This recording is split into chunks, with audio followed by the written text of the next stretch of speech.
إن الحمد لله نحمده ونستعينه ونستغفره ونعوذ بالله من شرور أنفسنا ومن سيئات أعمالنا. من يهده الله فلا مضل له ومن يضلله فلا هادي له. وأشهد أن لا إله إلا الله وحده لا شريك له، وأشهد أن محمدا عبده ورسوله. اللهم صل وسلم على سيدنا محمد وعلى آله وصحبه أجمعين. أما بعد، فيا أيها المسلمون، اتقوا الله حق تقاته ولا تموتن إلا وأنتم مسلمون. قال الله تعالى في كتابه الكريم: ووصى بها إبراهيم بنيه ويعقوب يا بني إن الله اصطفى لكم الدين فلا تموتن إلا وأنتم مسلمون. Artinya, dan Nabi Ibrahim telah mewasiatkan agama ini kepada anak-anaknya, juga kepada cucunya Nabi Yaqub. Wahai anak-anakku, sesungguhnya Allah telah memilih agama ini untuk kamu. Kerana itu janganlah kamu mati melainkan sebagai orang Islam. Surah Al-Baqarah ayat 132. Ikhwanil muslimin, kita amat bersyukur kepada Allah Subhanahu wa taala kerana kita masih hidup lagi hingga ke hari ini. Sebagai tanda bersyukur, maka saya berpesan kepada diri saya dan saudara-saudara sekalian, marilah kita memperkukuhkan ketakwaan kepada Allah dengan sebenar-benar takwa, yakni mematuhi perintah-perintah Allah dan meninggalkan segala larangannya. Mudah-mudahan perjalanan terakhir kita menuju akhirat mendapat keredaan Allah. Ikhwanil muslimin, khutbah hari ini ingin mengajak saudara-saudara jemaah, khasnya ibu bapa sekalian, supaya berusaha untuk menguatkan akidah Islam dalam keluarga. Firman Allah yang baru dibaca dalam muqaddimah khutbah mengingatkan kita bahawa Nabi Ibrahim dan Nabi Yaqub masing-masing tidak berwasiat kepada anak-anaknya mengenai urusan dunia, tetapi berwasiat supaya anak-anaknya tunduk patuh kepada Allah, jaga agama Allah dan jangan meninggalkannya sehinggalah kamu mati sebagai orang Islam. Pendidikan akidah merupakan usaha menanam keimanan atau keyakinan kepada Allah dan Nabi Muhammad yang perlu diberikan dalam keluarga, khususnya kepada anak-anak sejak awal lagi. Kita perlu sedar bahawa memiliki akidah yang benar menjadikan ibadat kita diterima Allah, dapat mewujudkan ahli keluarga yang saleh dan menjadi benteng bagi menghadapi pengaruh gejala-gejala yang merosakkan akidah dan akhlak.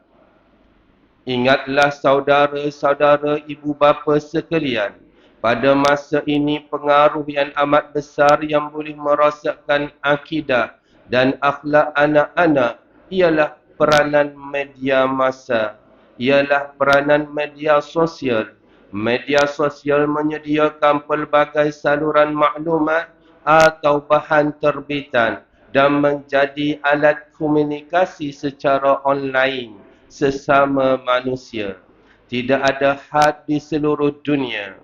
Apa yang nyata, komunikasi manusia dan sebaran maklumat secara online amat susah untuk dikawal. Khutbah ini amat bimbang mengenai pengaruh media sosial yang menyebarkan terbitan tidak bermoral, hiburan yang melalaikan dan fahaman-fahaman ajaran sesat. Da'iyah semua agama sama, Da'iyah menyamakan semua manusia mempunyai hak yang sama. Da'iyah tidak ada manusia Islam dan tidak ada manusia kafir. Manusia perlu hidup bebas tanpa had. Manusia perlu hidup bebas tanpa ada agama dan sebagainya.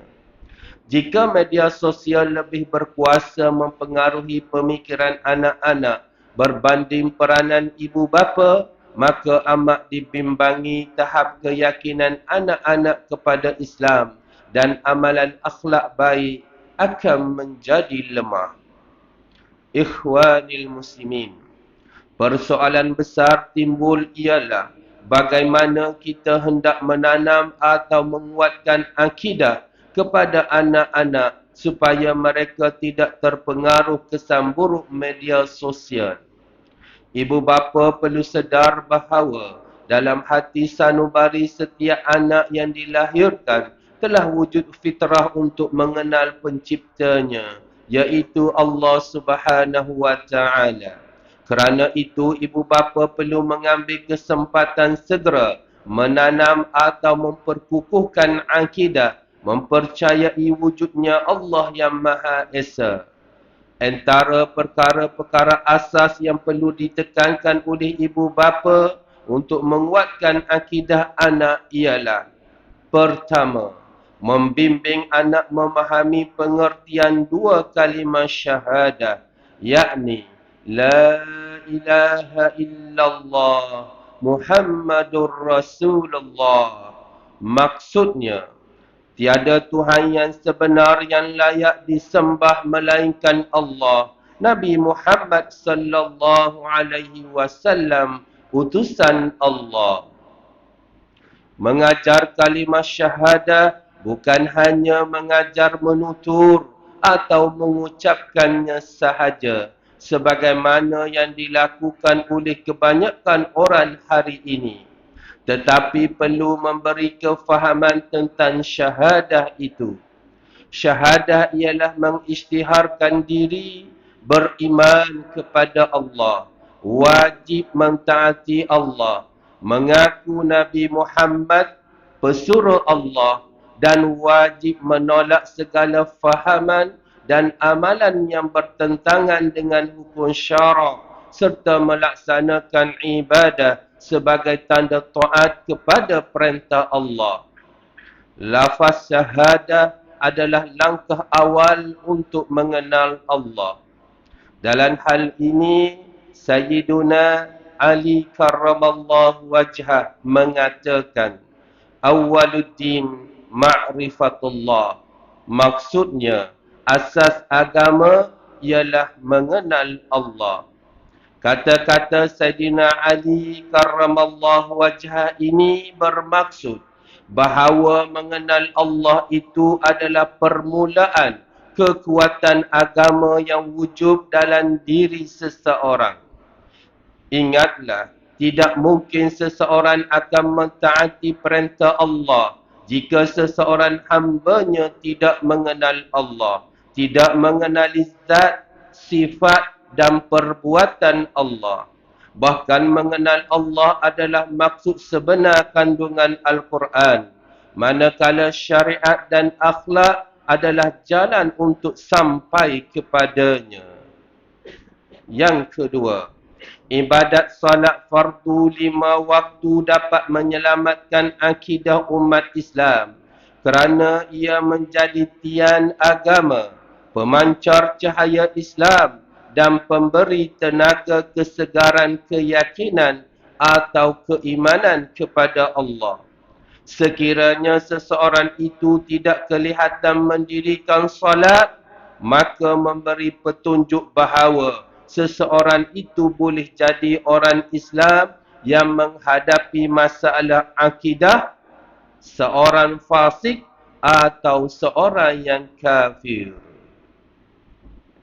Rasulullah sallallahu alaihi wasallam bersabda, Inna bainar rajuli wa bainas syirki wal kufri tarkas salat. Maksudnya, sesungguhnya seseorang yang meninggalkan salat itu berada di persimpangan antara syirik dan kufur. Hadis riwayat Muslim. Ingatlah, hikmah penting ibadah salat ialah kita bermunajat kepada Allah, menyembahnya secara langsung tanpa ada perantaraan, dengan ikhlas niat kerana Allah semata-mata.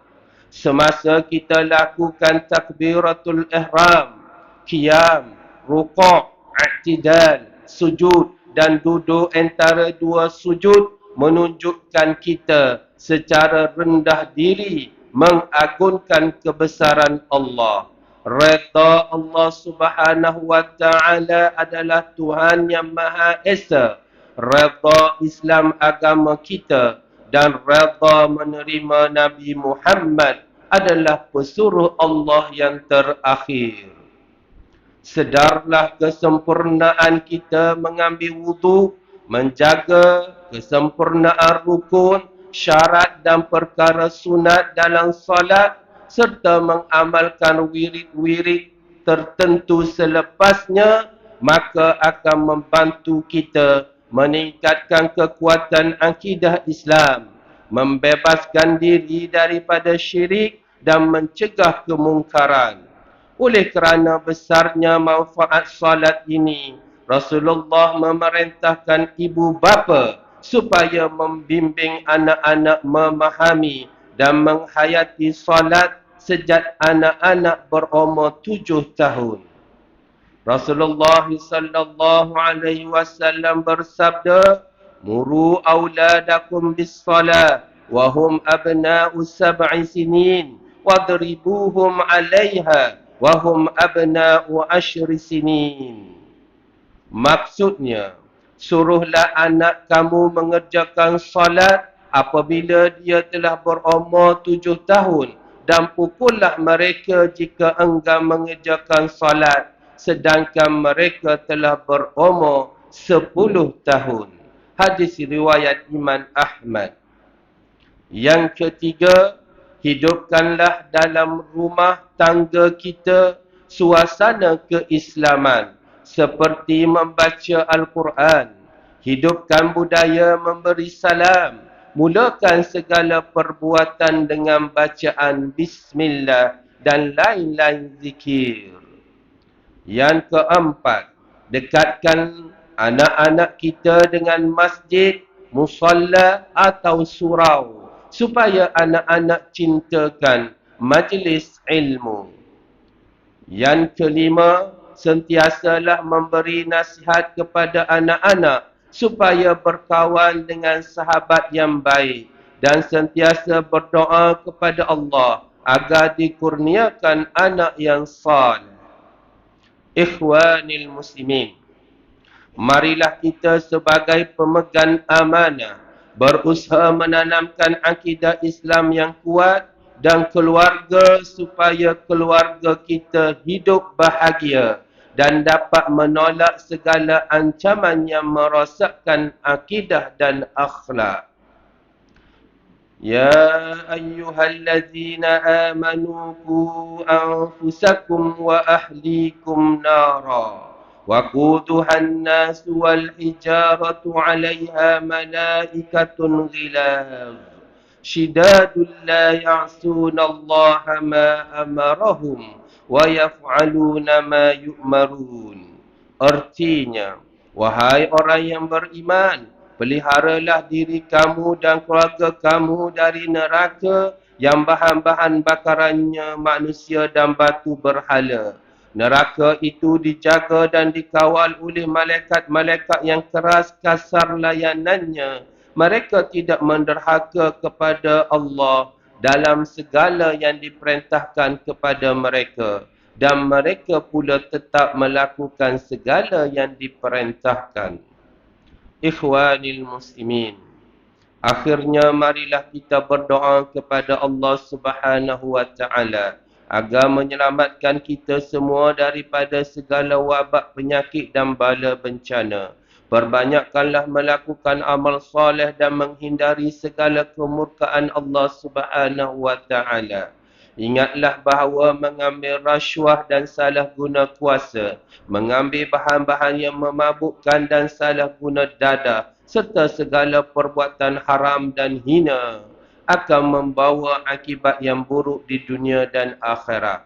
Khatib juga ingin mengajak sidang Jumaat sekalian agar bersikap lebih cakna kepada golongan yang memerlukan dengan menyalurkan sumbangan sama ada zakat, sedekah dan wakaf kepada Majlis Agama Islam Kelantan selaku badan yang dipertanggungjawabkan untuk memungut dan mengagihkan zakat dan sedekah di negeri Kelantan. Pihak majlis juga memerlukan kerjasama semua pihak untuk menyalurkan maklumat golongan yang memerlukan sekiranya diketahui agar mereka yang kurang bernasib baik akan mendapat pembelaan sewajarnya. Barakallahu li wa lakum fil Qur'anil azim wa nafa'ani wa iyyakum bima fihi minal ayati waz zikril hakim wa taqabbala minni wa minkum tilawatahu innahu huwas samiul alim. Aqulu qawli hadza wa astaghfirullah li wa lakum wa li jami'il muslimina wal muslimat wal mu'minina wal mu'minat fastaghfiruhu fa ya fawzal mustaghfirin wa ya najatat taibin.